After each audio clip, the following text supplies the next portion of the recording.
नमस्कार शेतकरी मित्रांनो, मी योगेश. आपल्या यूट्यूब चॅनलवर आपलं स्वागत आहे.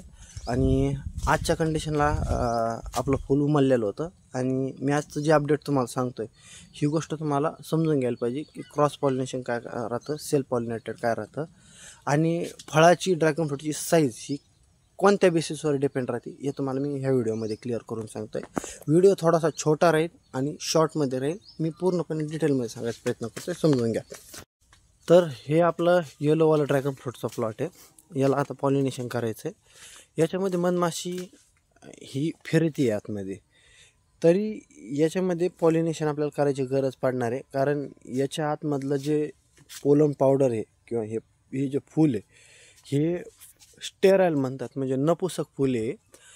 याच्यामध्ये दोन टाईपचे फूल राहतात, एक सेल्फ पॉलिनेटेड आणि एक क्रॉस पॉलिनेटेड. आपल्याकडे जेवढ्या व्हरायट्या भेटतात लालवाल्या या सगळ्या सेल्फ पॉलिनेटेड असतात, त्याच्यामुळे त्याला पॉलिनेशनची गरज पडत नाही. पण ही येलोवाली जी व्हरायटी आहे ही क्रॉस पॉलिनेटेड आहे, तर याला इथं पॉलिनेशनची गरज पडणार आहे. त्या टायमाला आपण काय करतो की लाल कलरचं जे फूल असतं आपलं, जी रेग्युलर व्हरायटी, त्याचं पावडर काढलं जातं आणि ब्रश थ्रू याला म्हणतात स्टिग्मा, पोलन ट्यूब आणि वरचा स्टिग्मा. तर ह्या स्टिग्माला आपण काय करतो, ह्या स्टिग्माला जे ब्रशने इथं टच करतो, जेणेकरून काय होतं की लाल पावडर जी आहे हे ह्या पोलन ट्यूबवर आणि स्टिग्मावर टच होती आणि ह्या फळाचं पॉलिनेशन होतं. इथून पुढं फळाची साईज होती. पण आत्ताचा मुद्दा एक गोष्ट लक्षात ठेवायची, काल रात्री इथं पाऊस पडलेला आहे आणि काल पाऊस पडल्यानंतर हे जे दिसतंय तुम्हाला इतकं ओलं झालेलं आहे. तर याने होतं काय की जर आताच्या कंडिशनला पाऊस थांबलेला आहे, पण जर कंटिन्युअसली दिवसातसुद्धा पाऊस जर राहिला आणि रात्रीसुद्धा पाऊस राहिला, मधमाशी रात्रीच्या टायमाला उडत नाही आहे.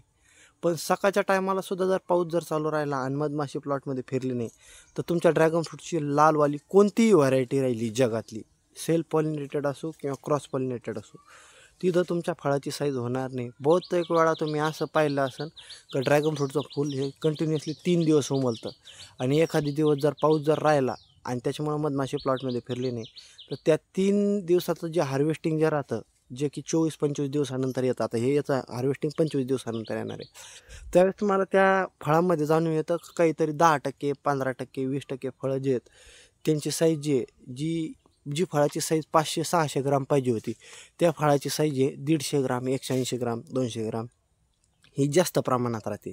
तर त्याच्या मागचं कारण हेच राहतं की ड्रॅगन फ्रूटच्या फळाची ही 70% किंवा 60%पर्यंत, 60 ते 70% फळाची साईज ही डिपेंड राहते क्रॉस पॉलिनेशनवर. जितकं चांगल्या पद्धतीने पॉलिनेशन होईल तितक्या पद्धतीने त्याची साईज बनणार. ही तुम्ही ड्रॅगन फ्रूटची जगातली कोणतीही व्हरायटी आणा, त्यासाठी सगळ्याला हे थंब रूल लागू होत आहे. जितक्या चांगल्या प्रमाणामध्ये मधमाशी प्लॉटमध्ये फिरण तेवढ्या प्रमाणामध्ये तुमच्या फळाची साईज डिपेंड राहते. बहुतेक वेळा 60 ते 70% फळाची साईज त्याच्यावर डिपेंड राहते. 30% फळाची साईज डिपेंड राहते तुमच्या ह्या फर्टिगेशनवर. जमिनीतून न्यूट्रिएंट किती फास्ट उठवलं जातं, जमिनीमध्ये मुळांची रूटची डेव्हलपमेंट किती फास्ट आहे, किती चांगली आहे आणि झाड किती न्यूट्रिशन आपण त्याला देतो आहे, फर्टिगेशन करतो आहे, त्याच्यानुसार 30% फळाची साईज राहते आणि राहिलेली 5 ते 10% न्यूट्रिशनची किंवा फळाची साईज ही डिपेंड करते तुमच्या वरच्या स्प्रेवर.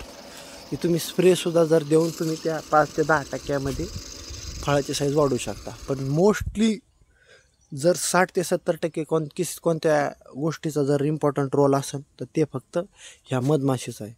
जशी ह्या इथं प्लॉटमध्ये दिसत आहेत आपल्या, ही जितकी मधमाशी प्लॉटमध्ये राहील ना तितके आपल्याला फर्टिगेशनचे डोस कमी लागते आणि खताचा खर्च कमी लागतो आणि फळाची साईज जास्तीत जास्त मिळते. जर आपल्याला हा सांगितलेला मुद्दा जर क्लिअर झाला असेल आणि व्हिडिओ पसंत आवडला असेल तर आत्ताच चॅनलला लाईक करा, सबस्क्राईब करा.